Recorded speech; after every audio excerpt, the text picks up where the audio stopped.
Avant de commencer cet audio, si ce n'est déjà fait, je vous invite à prévoir une chaise ou un tabouret et également un tapis de sol que nous utiliserons à la fin de cet audio. Avant de nous lancer dans la pratique, je vous invite à prendre connaissance de quelques principes de base qui concerneront tout le programme respiration.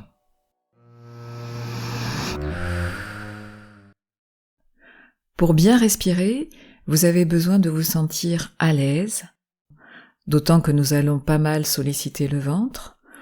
Aussi, veillez à avoir la taille libérée, soit en ayant un vêtement assez ample, soit en desserrant un bouton ou un cran de votre ceinture. Vous pouvez entraîner votre respiration pratiquement n'importe quand, mais on évitera toutefois de pratiquer juste après avoir mangé, pendant la digestion. Et si on est sous le coup d'une émotion, stress, colère, anxiété ou autre, mieux vaut laisser passer l'orage, car alors, comme nous l'avons vu, votre diaphragme sera trop tendu, trop contracté, le ventre noué, et vouloir pratiquer la respiration à ce moment-là peut être au contraire contre-productif et générer encore plus une sensation d'oppression. On n'apprend pas à nager dans une mer agitée. On va apprendre et s'entraîner d'abord dans une piscine ou dans une eau calme. Et petit à petit, on apprend à évoluer dans une mer plus forte en présence de vagues. Eh bien, la respiration, c'est pareil. On n'attend pas d'être sous l'emprise d'une émotion pour se dire « je vais me soulager en faisant des exercices de respiration ».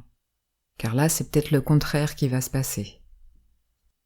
On s'entraîne d'abord en état émotionnel, disons neutre, en eau calme. On retrouve de bonnes habitudes respiratoires. On retrouve un diaphragme souple, une respiration abdominale fluide. Et à partir de là, la respiration pourra être un recours pour mieux gérer une émotion.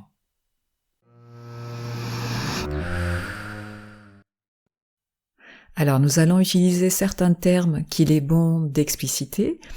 Lorsque je parle de respiration involontaire ou encore de respiration incontrôlée, il s'agit de la respiration automatique, celle que vous avez en ce moment même sans même y penser.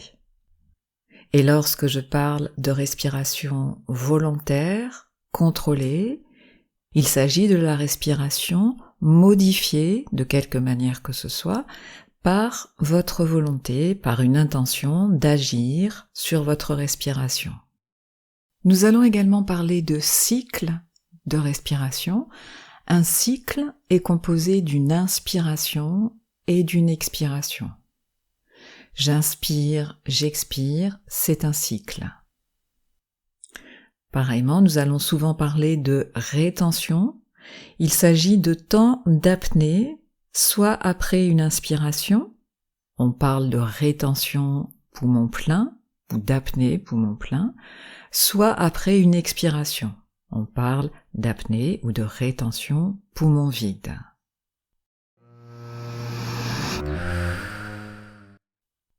Et enfin, pratiquement tous les exercices commenceront presque systématiquement par une profonde expiration. C'est-à-dire qu'on ne commence jamais un exercice avec de l'air résiduel dans les poumons. Donc la première intention, c'est à chaque fois de vider, et c'est pourquoi c'est la première chose que nous allons apprendre. Pour bien respirer, il faut d'abord apprendre à bien expirer. Enfin, pour finir, je vais vous donner des indications de posture, car bien respirer, c'est déjà bien se positionner, avoir le bon placement. D'une manière générale, toute posture est bonne, du moment que vous n'êtes pas sur un lit ou un fauteuil ou un canapé trop mou dans lequel vous auriez tendance à vous enfoncer, que vous n'êtes pas voûté, et du moment que vos bras ou vos jambes ne sont pas croisés. Et si vous êtes assis, Il faut juste éviter que les genoux soient plus hauts que l'articulation des hanches, ce qui va amener votre buste à s'incurver et amener par conséquent un mauvais placement du diaphragme. Mais si on veut être encore plus précis, idéalement, pour la posture assise, on peut retenir les 2-3 indications suivantes. S'il s'agit d'une chaise avec un dossier, soit vous décollez complètement votre dos du dossier, et vous êtes assis comme sur un tabouret, soit vous venez placer votre bassin au fond de la chaise, et dans ce cas, le bas de votre dos prend appui sur le dossier, et également le haut de votre dos. Il y a juste au niveau de la cambrure des reins qu'il y a perte de ce contact avec le dossier. Ensuite, essayez de sentir vos ischions, les os pointus au niveau des fessiers. Vous vous sentez bien assis, bien redressé sur vos ischions, comme s'ils étaient perpendiculaires à votre assise, et poussez même un peu sur vos ischions pour vous redresser et donner une intention d'impulsion de tout votre buste vers le haut. Imaginez par exemple que vous avez un fil invisible qui traverse toute votre colonne vertébrale, vos cervicales, et qui vous tire vers le plafond par le sommet du crâne.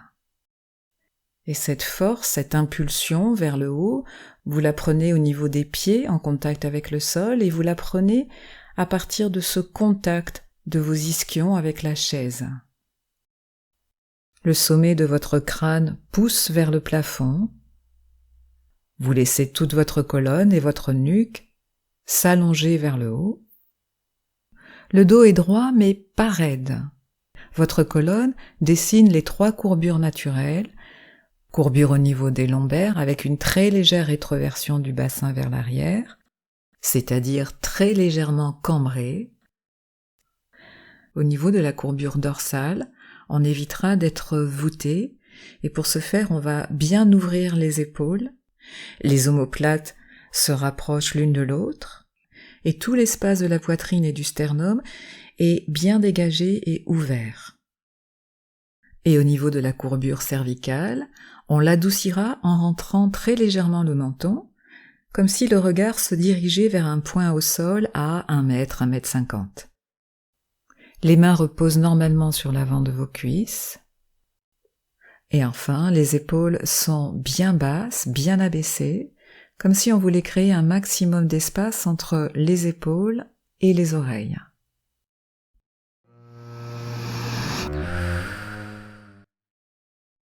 Je vous invite à présent à tester la position allongée. Donc vous prenez le temps de vous lever et de vous installer sur votre tapis.